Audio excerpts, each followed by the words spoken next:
distinguished members of the UN General Assembly, the members of the UN Security Council, the Secretary General of the UN, international community, international human rights organizations, fellow Southern Cameroonians,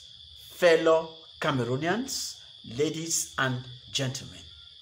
Article 114 of the Bill on Family Code, presently pending before the Senate in Cameroon, states that to be a Cameroonian, a citizen must either originate from the Republic of Cameroon, which attained its independence on the 1st of January 1960, or originate from the Southern Cameroons, which obtained its independence on the 1st of October 1961. Since 1961, Southern Cameroons and the Republic of Cameroon have been living together in a union about which nobody has ever cared to produce the legal foundation. In 1984, the Republic of Cameroon transformed the Southern Cameroons, which had the status of a federated state, into two provinces, Northwest and Southwest, which today are termed regions. In 2016, a civil war erupted between restoration forces in Southern Cameroon, controlled and funded by an interim government of Southern Cameroon in the diaspora and powerful Southern Cameroonian warlords in the diaspora, and the Cameroon Regular Army, which claimed to be enforcing Cameroon's sovereignty, as Cameroon is one and indivisible. The restoration forces claim to be fighting to restore the statehood of Southern Cameroons.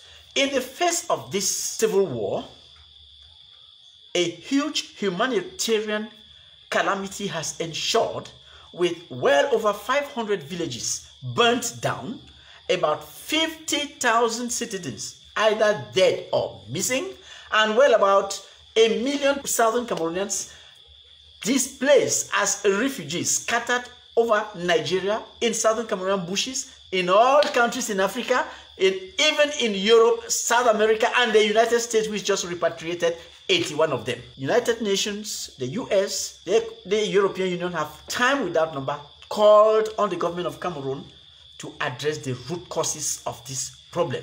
But this government has maintained a deaf ear to those calls. Therefore, it's seeking a solution to this crisis to address the root causes of this crisis. Was there reunification in 1961 or annexation of Southern Cameroon by the Republic of Cameroon? After the 1961 11 February plebiscite, the United Nations General Assembly organized an independence vote for Southern Cameroons, wherein Article 2B recognized the independence of Southern Cameroons by joining the Republic of Cameroon. And Article 5 prescribed that the government of Southern Cameroons, the administering authority, Great Britain, and the Republic of Cameroon should come together as a matter of urgency before the 1st of October 1961 to agree as to how the parties were going to implement their agreed policies. The Republic of Cameroon, which never intended to sign any union treaty, instead invited the government of Southern Cameroon, led by Dr. John Foncha, to a constitutional conference in Fumban, where President Ahidjo asked Foncha to sign a draft federal constitution, which Foncha refused to sign and took it on consultation to the British, who called on Ahidjo to convene another meeting in Yaoundé. Thus, the Yaoundé Constitutional Conference, which ended in a deadlock, saw the British tell Amadou Ahidjo that the parties could not talk about a constitution when a union treaty had not been signed. While they were in Yaoundé, in the month of August, Ahidjo sent his draft constitution to his own parliament, the Parliament of the Republic of Cameroon, as a constitutional amendment, passed as the Federal Constitution of 1st September 1961, which Ahidjo promulgated into law on the 1st of September 1961, and on that same day marched his troops into southern Cameroon. Thus, southern Cameroon, which was the first African state to have a democratically elected government in history, found itself being sandwiched by a country that was required under Article 5 of Resolution 1608 to sign a union treaty as to how they were going to live together. Southern Cameroon found itself being downgraded by that country and put inside that country's constitution as a mere territory without a say, government, any institution. This is how Southern Cameroon found itself in the 1961 Federal Constitution, where Article 1 says that the Federal Republic of Cameroon shall be formed from the 1st of October 1961 by the Territorial Republic of Cameroon and the territory of Cameroon Meridional, formerly under British trusteeship. Cameroon Meridional simply means the southern part of Cameroon.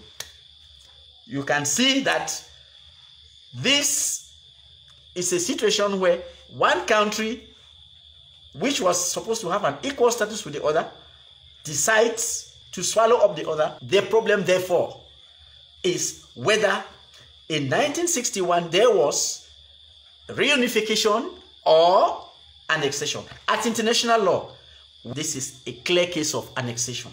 Nobody can talk about reunification because there is no document signed by Southern Cameroons to the effect that they agreed to enter the Federal Republic in a constitution solely drafted by the Republic of Cameroon. The international community has been surprisingly silent in front of this humanitarian calamity. So while the government of Cameroon and the restoration forces are trading responsibility, the situation on ground zero worsens daily. Last time it was Ngabu massacre claimed by the government. Today it is the Kumba massacre, where 8 school children have been murdered in cold blood. This situation must end. We cannot continue to tolerate this. Now, consideration. The Republic of Cameroon recognizes the independence of Southern Cameroon, as just said. The second is that as a member state of the African Union, the Republic of Cameroon is bound by the Constitutive Act of the African Union, which states in Article 4B that all member countries recognize that their borders are those obtained upon independence. Again, as a member state of the UN, the Republic of Cameroon knows that its boundary is that which was obtained in 1960 when it got independence. So it is senseless and baseless for that war to continue when it is clear that the Republic of Cameroon has no right to sovereignty over Southern Cameroon, which had never given them such a right. Now, what is the way forward? In the present situation, the Republic of Cameroon and the representation of Southern Cameroon be brought before internationally supervised negotiation table to sign the Union Treaty, which they ought to have signed in 1961. Failing which, the UN should organize a referendum in Southern Cameroon for the people to determine their future.